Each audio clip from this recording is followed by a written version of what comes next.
Hi guys, I'm John Bro, and welcome back to Let's Play Banjo Kazooie! Previously, I don't even remember what we did recently. Okay, I guess there are a few things that I have to explain, because I've been gone for about a week or so, and I should say why. I should also say why this is, this part of this recording is sped up, and I'm talking normally, and I'm not talking fast with my little high-pitched weasel voice, or chipmunk voice, I guess. That is because whenever I originally did this recording, whenever I originally recorded my playthrough of this, and I had my voice, my original voicing and everything, I don't have the most reliable capture card in the world, let's just say that. Because sometimes after I'm done recording gameplay footage, all of a sudden my computer blue screens, which is not good.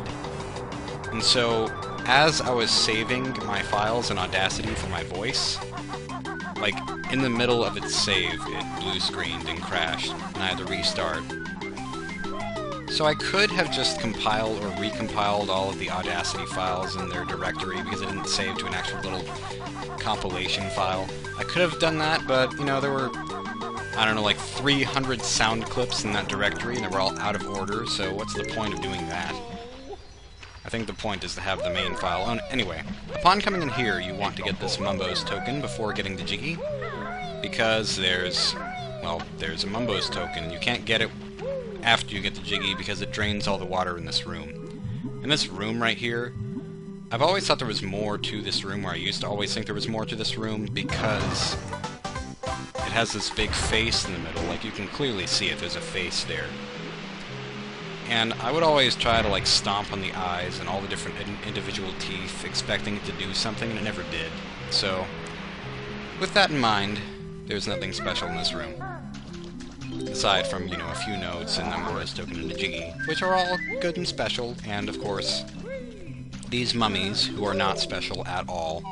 We hate you guys. So this is going to be a kind of long video. It's going to be, well, you already see how long it is. It's like 24 minutes. But, I don't really care, because I haven't been around for a while. And I don't even know when I'm going to record this again, because school quite literally starts in about, I don't know, 6 hours, maybe a little bit less. 6 hours from now, maybe 5.5, something like that. So I shouldn't be recording at all. This is a school night. And because of this, I'm not even sure exactly when I'm going to be recording again, because of school, you know. I'd like to keep the daily set up, but I might have to do like a three upload a week sort of thing, because I know that Big Dip on a Bus, he recently took a really long break from Let's Playing, and I was sad when that happened, but, you know, he had to take a break, and he's now changed to this 3-day-a-week, or 3-upload-a-week setup with his Let's Play of Super Mario RPG and possibly other future Let's Plays.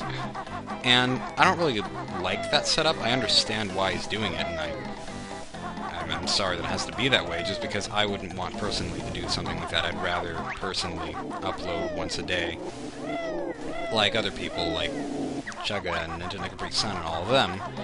But I can understand also if, you know, you couldn't keep up with a whole bunch of Let's Plays every single day. So I don't really know how this is going to turn out yet. We'll find out. Oh, I think it might be actually a good thing that I didn't keep my original recording of this, because I kept singing along to the music the entire time. I didn't have any commentary at all that was good. Well, maybe some, but, you know. And this is actually my second post-commentary of this episode because, well, I could have kept the original one. It wasn't bad, but, well, it just, there were a lot of problems with it. So, and it also helps to actually know what's going on before it's going to happen. If you've ever done a post-commentary before, it helps to know what's about to happen whenever you're commentating over a video. Like, you can't very well commentate about, I don't know, let's just say, as a hypothetical example, if you've never seen Star Wars before, and you were planning on commentating over it somehow, not that you would, because it's a movie, it's not a game, and it's not your own game footage or anything, it helps to know what's going on, and you know what's going to happen if you're going to mention anything about it. Unless it's going to be blind, which this is not a blind Let's Play, so why am I still talking? So I think what I'm going to do next, there's that one big ring guy, and only we sand eels can survive in here. I don't know where that voice came from. Yeah, I'm gonna get a few feathers, and you don't need a lot of feathers here, but it's still good to have feathers. Feathers! And I'm gonna fly through all these rings. Because there's gonna be one hexagon ring, and there's gonna be more after this. Summon all the hidden rings of the ancients to beat the witch. Yes. I don't know how many of these are, I didn't count, or how many of these there are. But there are a few.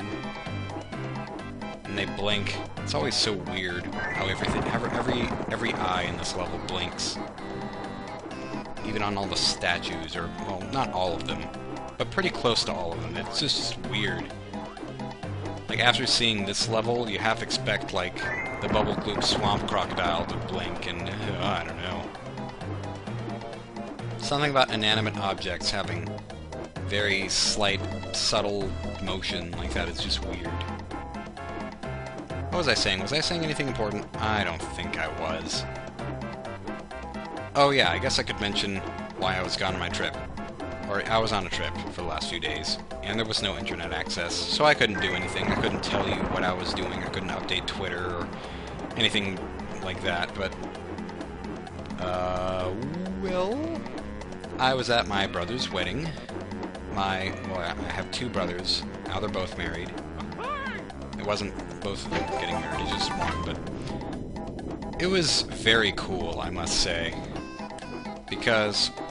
well, one, I think that he found the right girl, and the bachelor party, like, strange though it might sound, the bachelor party was awesome. And even though it wasn't exactly, like, out of the ordinary, we were just, you know, playing video games, and, pool and other things that might not sound that unusual to you, but it was kind of bizarre to me, because I hadn't, until...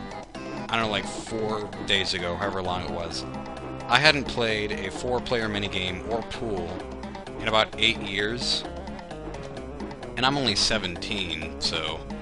well, I don't know about only. Only joking, mortal. We can only give you this. Okay, they said, we will help you beat the witch. And then they said, only kidding, we can only give you this. Well, giving us a jiggy helps us beat the witch, so... they're still helping. I don't know what their problem is. It's been about 8 years or so since I saw any of my brother's old friends, and it was so... I don't know, it was...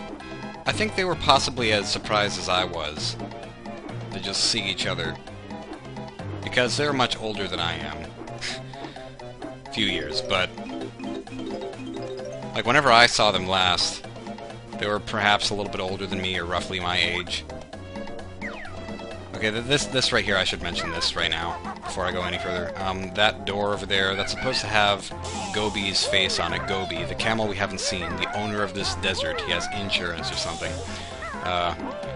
There's supposed to be a door there with his face on it, and that's another one of those stop and swap things. The door only disappears, only opens whenever you've done a stop and swap code. And then behind that, in that door, there's like, there's this kind of tomb-looking area, and then there's an egg and a coffin or something. Yeah, anyway. Just another one of those things. I should have just deleted all my progress on this and had all the stop and swap stuff reset. But, oh well. But it was kind of strange seeing all his friends again, because, like, they were anticipant of, or they were kind of, I guess, well, their actual words were they were kind of scared of how much I would have grown up since they last saw me, because I haven't seen them in such a long time. I haven't seen them in half my life, and they haven't seen me in half my life.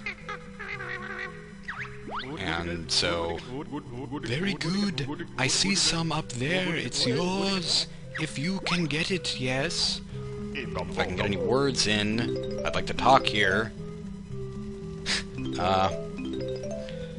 But the actual words they said were, they were scared of seeing me and how much I might have grown up, but Then they said, once seeing me, I was just kind of the same person in a bigger body. I had the same mannerisms, they said. Just interesting, and I felt the same way about them. It was just... I don't know, I guess we were all basically how we remembered each other, and that was cool. Even after such a long time. So we are pooping eggs into this cup. One more. Apparently 2 more. 1 more. You missed, Banjo. That egg is now scrambled. Make like an egg and scramble. Ah, 1,000 thanks, my friend. Histop will now help you with your quest. And then the snake extends. I'm not going to say any more than that. You got a jiggy. I like the little change of music there. This game is full of changes of music. Oh, well, now I'm going back to the singing. Why am I going back to the singing? Well, since this is a post-recording, I can go ahead and tell you that even though this is still the same footage of my first recording of Gobi's Valley, Gobi's Valley. I got it right that time. I didn't say Gobi's Desert. I can tell you now that I cut some of the footage later in this, so there's going to be a few weird cuts near the end. Because eventually, whenever I played through this stage, there was one thing at the very end that I couldn't find. And so there was like 11 minutes or something. No, not quite 11 minutes. A little bit less than that, because I cut it out, or I edited several times near the end. Okay, I need honeycombs. Get away from the bees. Get away from the bees, Banjo. Get away from the Winnie the Pooh bees. Oh man, I've forgotten where I'm going. Yeah, that's a great sign whenever you've forgotten where you're going in a post-recording. I've never done a post-recording before, aside from the earlier attempt that I made, so... Well, this is just strange. It's just so bizarre to be seeing a game that I've already played again. And I'm not playing right now, I'm just talking. That's all I'm doing, which should make this better, but I guess whenever... I don't know. Whenever I'm not in control, it doesn't feel like I can talk about the same things. I don't need to go up there. Why do I have the shoes? I don't need to go up there again. Oh, I'm going over to Grabba. That's it. Grabba over here. That's this hand's name. I miss once, I get it the second time. Bear is too slow. Well, you're a bear. No, I've had that 1,000 years. Well done, mortal. 1,000 years. 1,000-year door? You got a jiggy. Yeah, Grabba. I don't know if all the other hands have names. I think they have a separate name. I don't think it's Grabba. Maybe it is. But I thought there was only the one Grabba. I need to check the Banjo-Kazooie credits again, because the credits of Banjo-Kazooie, well... I was gonna say something that would have been a spoiler. But yeah, the credits show all the names of all the characters and enemies and other things in this game. So, all the random enemies that you encounter, like the termites from Mumbo's Mountain, they show you the actual name of it, which is Ticker. And they show you Jinxie over there, Big Jinxie. They show you Grabba, Grabba. Kind of reminds me of Grabba. Macho Grabba! From 1,000-Year Door. Again, that's a second 1,000-Year Door reference. I am totally gonna Let's Play 1,000-Year Door at some point. I don't know when. I want to wait until I actually feel confident about my Let's Playing ability. Because right now I don't feel very confident. I feel like I have a lot to learn before I can play games that I'm really much more passionate about. Because I love Banjo-Kazooie, I really do. But it's not a game that I would say I have... I wouldn't say I have the same kind of passion for this game as others might from playing games in the Nintendo 64 era in general. Just Banjo-Kazooie in particular. Because, like, it's a great game. It truly is a great game. One of my favorites. But I don't feel like I have any special memories of it. it's just, I don't know, it's kind of a game that creates its own memories for people. Everyone seems to have the same kind of feel with it. Because, like, in Clanker's Cavern, of course, everyone who first sees, or who sees Clanker for the first time is gonna be freaked out. It's just, oh my goodness, there's this giant mechanical shark whale cyborg staring you in the face as you pass through this pipe. And it just opens its mouth and it shows you its giant teeth, and it's like, oh my goodness, what is going on? But then you realize he's nice. And that realization is just kind of what really sticks out in your mind, I guess, eventually. But that's not really, you know, that's kind of a typical memory for everyone. I don't think everyone has different memories there. This is a game that I spent a lot of time with. It's just not one that I have unique memories of. I guess. Maybe I didn't... It's probably because I didn't play many of the later no. Yeah, I'm thinking. I played some of the earlier and some of the later levels of this game more than some of the middle-ier ones. Maybe that's it. I don't know. I have no idea where I was going with that. Anyway, there's notes over here that I haven't yet gotten, and this life, which I'm gonna lose about 2 honeycombs for getting.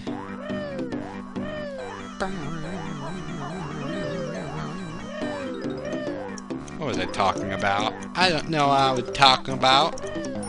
You'd expect me to know what I'm talking about whenever I'm not even playing. I'm not even playing this.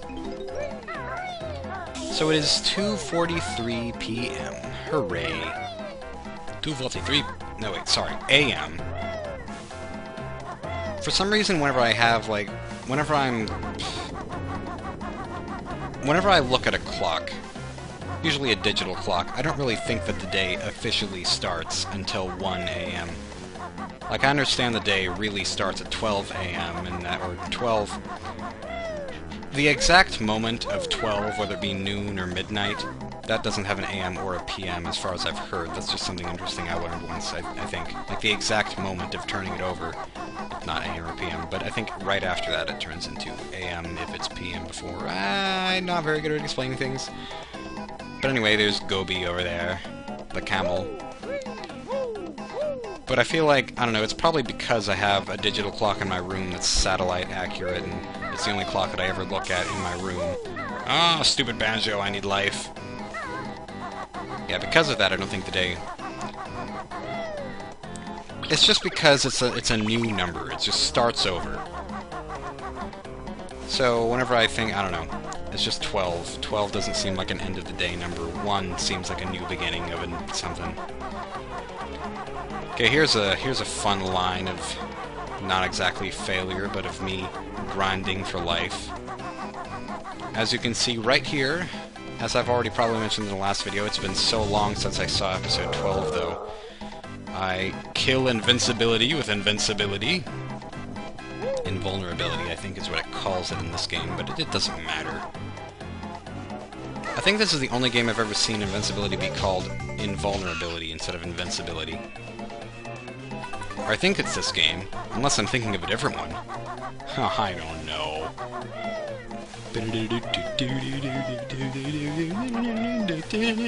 I'm going back to singing, and I do not know why, because this song goes by too fast. Plus, I can't sing. Oh, man. So, here's Gobi. The noise he makes. It's so funny. The noise. I don't know what noise camels really make, but his noises are just so, Here's your reward, Bear. Gobi's off to cool down. Oh, what was that voice? That was dumb. You got a jiggy. Okay. So we're just gonna sacrifice a little bit of life here. I don't die in this world, luckily. I come close several times, but, you know, nothing too tragic. Ooh. Well, I said this in my last recording too, not that you care about that, because I'm only keeping this one, but last time, I was just so startled by whenever that hand broke, whenever running into it. I just didn't realize how bloody the insides looked. Like, it looks like a dried, severed hand, and that's what it is, but it's just weird.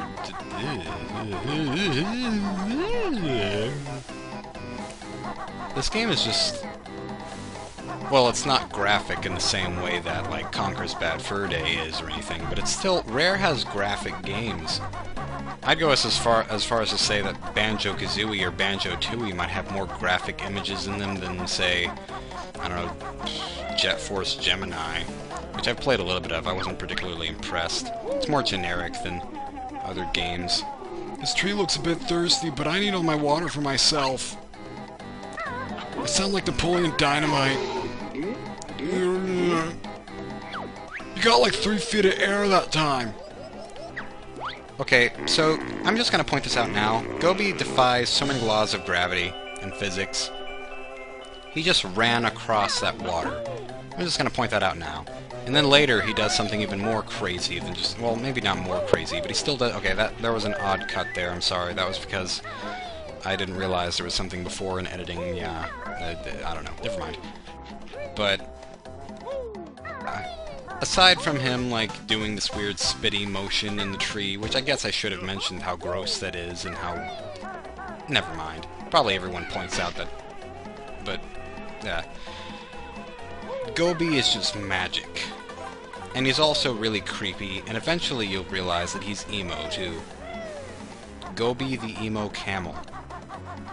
What? And then here's gonna be a cut. Yeah, there's a cut right there. Yeah! You gotta love these cuts! The music in this level is so great and catchy. Especially certain parts of it just sound so much more triumphant than the rest. It has like trumpet sounds and everything. Bah. And then there's the typical underwater music. And I think this might be the first game, maybe not the first game, but well, it's the first game that I know of, at least, that had separate music, or separate instruments for the music for underwater areas.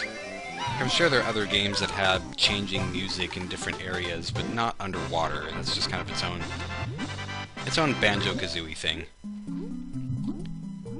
And eventually, like Super Mario Galaxy 2 with the Starshine Beach Galaxy, I think that's what it's called, Starshine Beach Galaxy.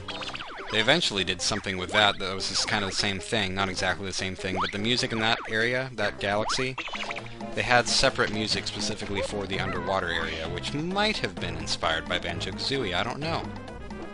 But they didn't have that in the first game, from what I can tell, so...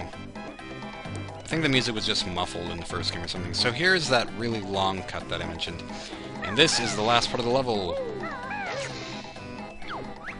Buh, that's it. I'm leaving this desert to find some peace and quiet. And then he defies gravity by walking on the side of the wall. So he just turned from Napoleon Dynamite into an old man, apparently with that voice. We add to our life energy. I believe there are... I don't know if it's 1 or 2 additional honeycombs that we can get from this point on in the game. Let's see, we're on... I don't remember what world we're on, but we have, let's see... 1, 2, 3... I think we have 3 more worlds in the game left, and that would be 6 more honeycombs.